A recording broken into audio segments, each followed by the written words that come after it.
Hey guys, welcome back to the channel. I know it's been a while since I posted a video last, but life got busy and I got to the point where I had to prioritize reading these books over making videos about them. But I'm here with a new review. So today I want to review a book called The Church in the French Era by H. Walsh. So the first important thing to note about this book is that it is the first in a trilogy about the history of the Church in Canada. This trilogy was written in the late 1960s and early 1970s.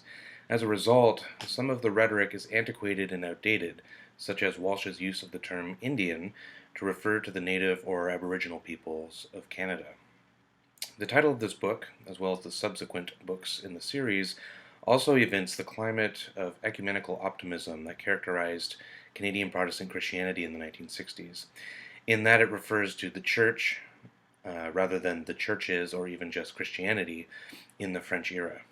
In fact, in the introduction of the book, Walsh claims that Canadian church history bears frequent expressions of an underlying principle that desires to move beyond denominationalism and realize the destiny that awaits the whole church in the future.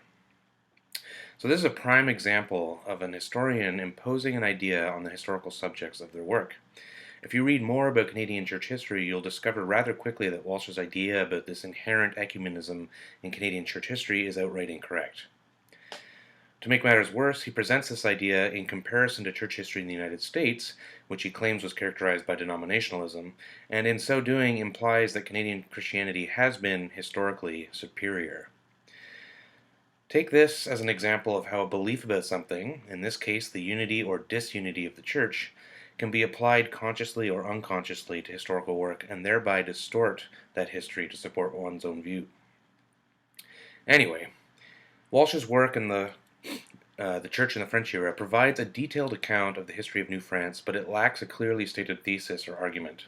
That being said, though not explicitly stated, Walsh seems to be arguing that the Church was central to the formation of a distinctive French Catholic Canadian identity.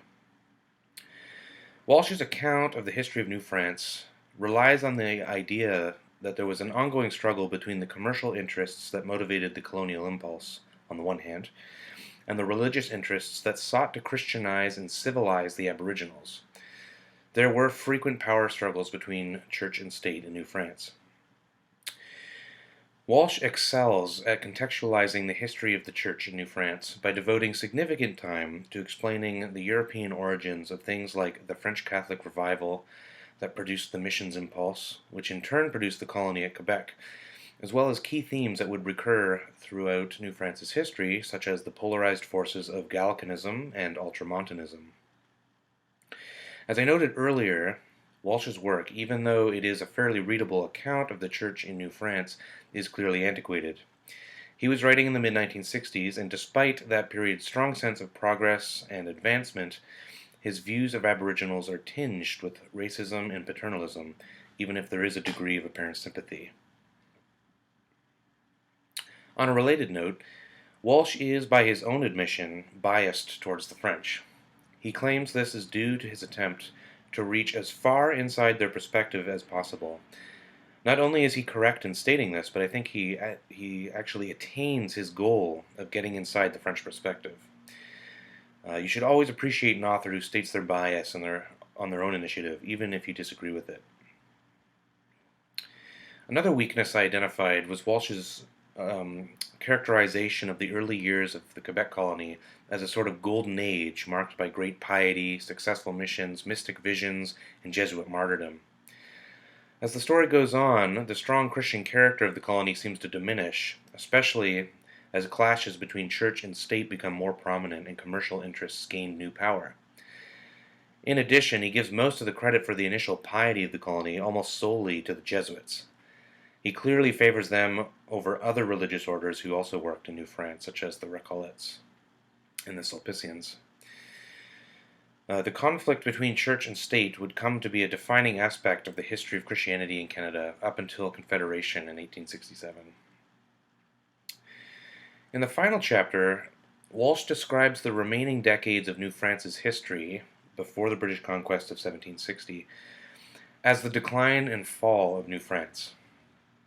However, his overarching contention that the Church helped form a strong French Catholic identity seems to be at odds with his idea of the decline and fall of New France, since this identity became stronger in the following centuries as French Catholics were forced to reckon with British persecution and pressure to assimilate. His account of this decline, which is related to his view of a golden age in Quebec's history, necessarily sees some kind of decline in the Church, though not necessarily in its power in French-Canadian society. Thus, this language of decline and fall refers not only to the political misfortunes of the Quebec colony, but also the real spiritual integrity and authenticity of the Roman Catholic Church in Quebec. This implies that Walsh sees the Church in later years as holding undue political and social power while neglecting the spiritual growth of its flock. This view is not tenable and is very unfair to French-Canadian identity, not to mention the Catholic historical subjects of Walsh's story. In light of this, Walsh's book seems to contain a fundamental contradiction.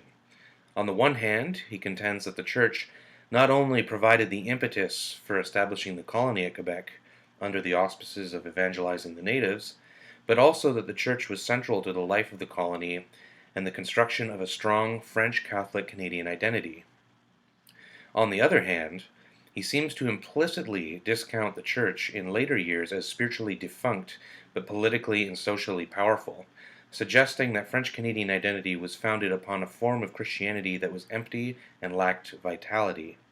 Moreover, this depicts historical French Canadian identity in negative terms. This is demonstrated in his view of a golden age in the history of New France and his rhetoric of the decline and fall of New France, both of which suggest a decrease in the spiritual legitimacy and authenticity in the Catholic Church in Quebec. In conclusion, Walsh provides an account of the Church in New France, initially in sympathetic terms, and is of the opinion that the Church was central to life in Quebec and the construction of a strong French Catholic Canadian identity, although he does seem to contradict himself in the concluding chapter. In the next video, I'll be reviewing the second book in this series, which is called The Church in the British Era by John S. Moir, so stay tuned for that. Thanks for watching this video, guys. If you liked it, give it a thumbs up and subscribe to the channel. The next video will be coming soon.